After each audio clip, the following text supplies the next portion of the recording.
खबर क्या है मैं आपको बताता हूं। प्रधानमंत्री नरेंद्र मोदी ऑस्ट्रेलिया में हैं। उनके एनआरआईज मोदी मोदी मोदी कर रहे हैं। मगर जब प्रधानमंत्री नरेंद्र मोदी ऑस्ट्रेलिया में हैं एक आधिकारिक यात्रा पर, तब ऑस्ट्रेलियाई संसद में बीबीसी की डॉक्यूमेंट्री जिस पर भारत में पाबंदी लगा दी गई है, वो ऑस्ट्रेलियाई संसद में दिखाई जाने वाली है। न सिर्फ दिखाई जाने वाली है, ग्रीन पार्टी के 2 सांसद उसमें शिरकत करने वाले हैं, भाषण देने वाले हैं। कोई मीडिया न्यूज चैनल आपको ये नहीं दिखाने वाला है दोस्तों।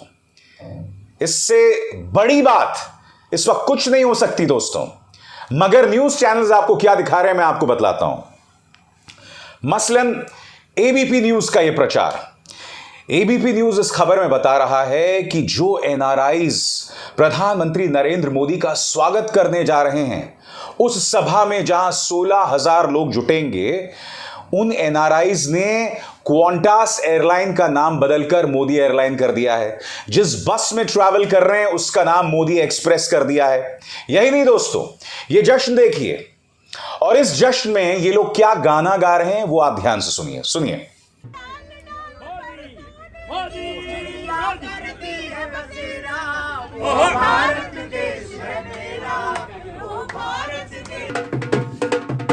आज मैं एनआरआई से एक सवाल पूछना चाहता हूं। अगर भारत वाकई सोने की चिड़िया बन गया है, अगर भारत में राम राज्य आ गया है, तो फिर तुम ऑस्ट्रेलिया में बैठ के क्या कर रहे हो?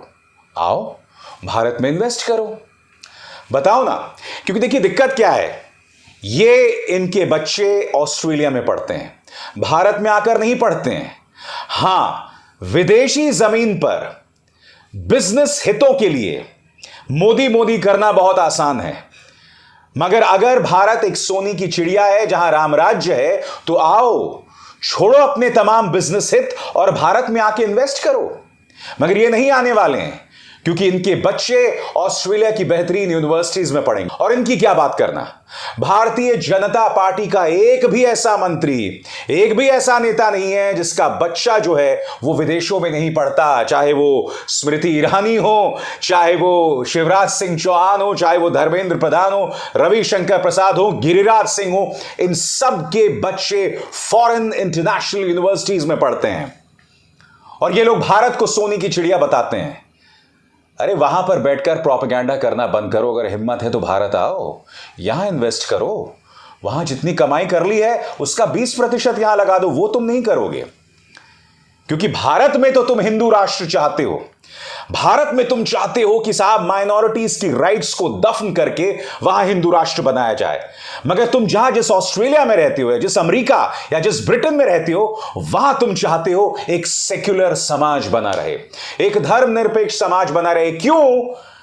क्योंकि अगर वहां पर भी ईसाई प्रधान समाज बन गया, तो जो हिंदू वहां बसे हुए हैं उनके अधिकारों को रौंद दिया जाएगा।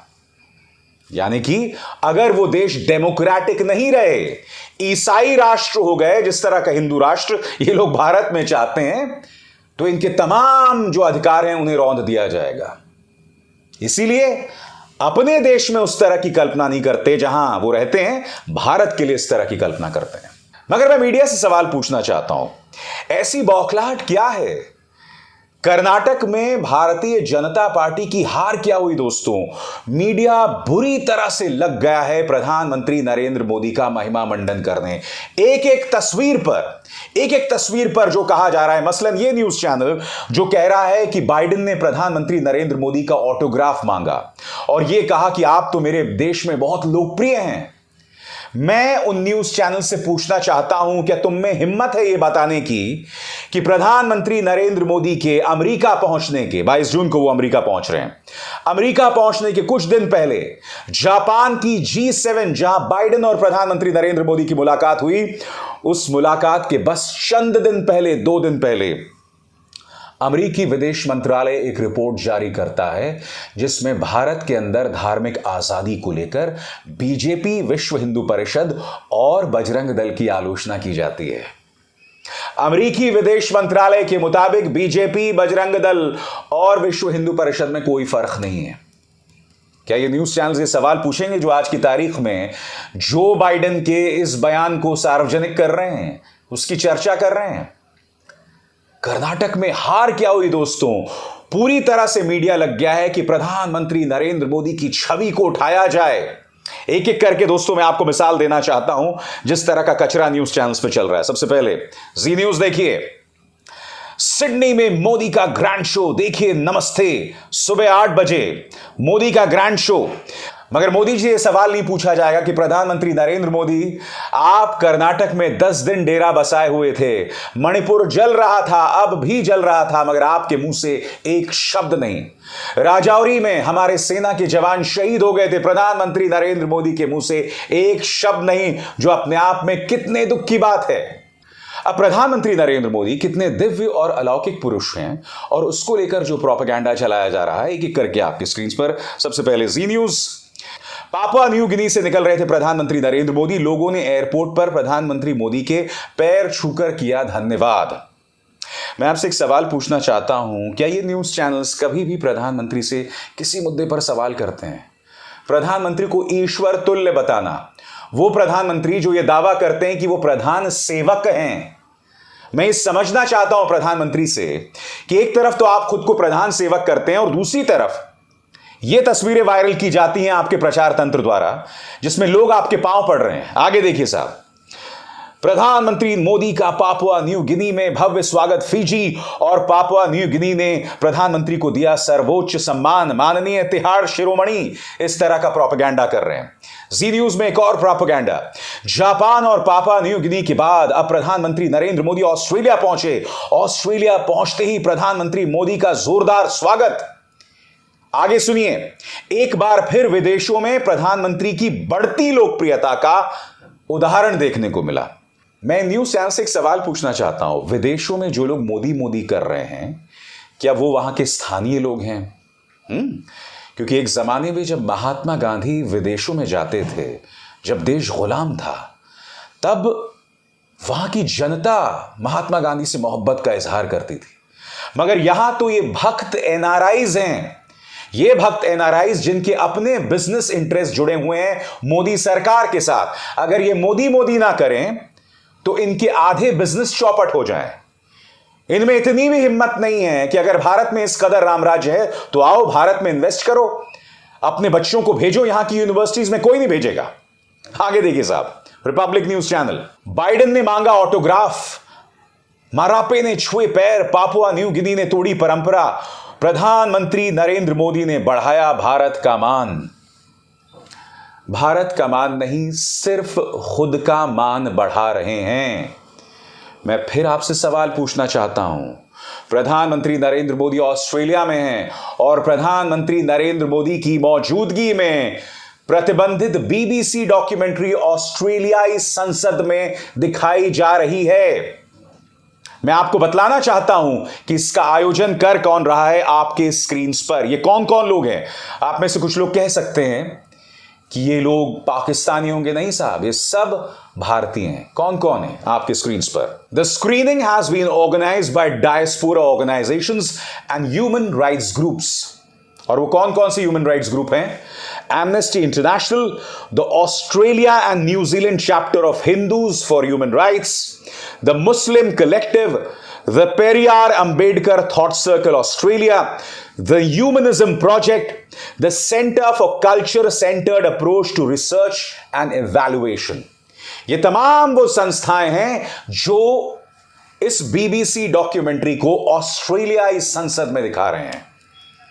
और मैं आपको बतला दूं दोस्तों कि ऑस्ट्रेलिया के 2 सांसद, कौन कौन से सांसद हैं? डेविड शूब्रिज और जॉर्डन स्टील जॉन, दोनों ही ऑस्ट्रेलिया के ग्रीन पार्टी के सदस्य हैं। ये लोग इसमें शिरकत कर रहे हैं। और कौन कौन होगा? आकाशी भट्ट, जो कि गुजरात के पुलिस ऑफिसर संजीव भट्ट की बेटी हैं। संजीव भट्ट जो अभी जेल में हैं कई सालों से। आकार पटेल कौन? एमनेस्टी इंटरनेशनल के पूर्व प्रमुख। ये तमाम लोग जो हैं दोस्तों, ये इस डॉक्यूमेंट्री का हिस्सा होंगे, स्क्रीनिंग का हिस्सा होंगे। मगर कोई भी न्यूज चैनल आपको नहीं दिखाएगा, ये नहीं बतलाएगा। मैं आपसे एक सवाल पूछना चाहता हूं कि देखिए, महिमा मंडन करना पत्रकारिता नहीं होता है, कठिन सवाल पूछना पत्रकारिता होता है मित्रों। और सबसे बड़ी बात, ये तमाम न्यूज चैनल्स कहते हैं कि प्रधानमंत्री नरेंद्र मोदी में इतना दम है कि उन्होंने रूस यूक्रेन युद्ध रुकवा दिया। सरासर गलत बात। सबसे पहली बात, विदेश मंत्रालय ने खुद इसका खंडन किया था। यह बात अलग है कि जेपी नड्डा साहब अपनी हर रैली में झूठ बोलते हैं, और अब भी जब जेलेंस्की से, जो कि यूक्रेन के राष्ट्रपति हैं, उनसे प्रधानमंत्री की मुलाकात होती है, तब भी यह झूठ फैलाया गया था। मैं आपसे एक सवाल पूछना चाहता हूं, अगर प्रधानमंत्री नरेंद्र मोदी इतने महान हैं कि वो रूस और यूक्रेन का युद्ध रुकवा सकते हैं, तो मणिपुर में जो अराजकता चल रही है उसे क्यों नहीं रुकवा पाए? 70 लोग, करीब 70 लोग मर चुके हैं दोस्तों। वहां पर जो टकराव है वो रुक गया था, एक बार फिर वो टकराव ज्वलंत हो गया है। आपको समझ नहीं आ रहा है, कर्नाटक की हार इस कदर करारी रही है, प्रधानमंत्री नरेंद्र मोदी और भाजपा इस कदर बौखला गई है, इसीलिए विदेशों में ये जो सो कॉल्ड लोकप्रियता उन्हें भक्त एनआरआईज के जरिए मिल रही है। इन तस्वीरों को वायरल किया जा रहा है जिसके जरिए बतलाया जा रहा है कि प्रधानमंत्री नरेंद्र मोदी भगवान हैं, लोग उनके पांव छूते हैं, लोग उनके ऑटोग्राफ लेते हैं। हकीकत यह है और इसके अलावा कुछ नहीं। मगर यह हकीकत आप थोड़ा ना देखेंगे, यह हकीकत सिर्फ इस मंच पे दिखाई जाती है। अभिसार शर्मा को दीजिए इजाजत। नमस्कार। स्वतंत्र और आजाद पत्रकारिता का समर्थन कीजिए, सच में मेरा साथी बनिए। बहुत आसान है दोस्तों, इस ज्वाइन बटन को दबाइए और आपके सामने आएंगे ये 3 विकल्प, इनमें से एक चुनिए और सच के इस सफर में मेरा साथी बनिए।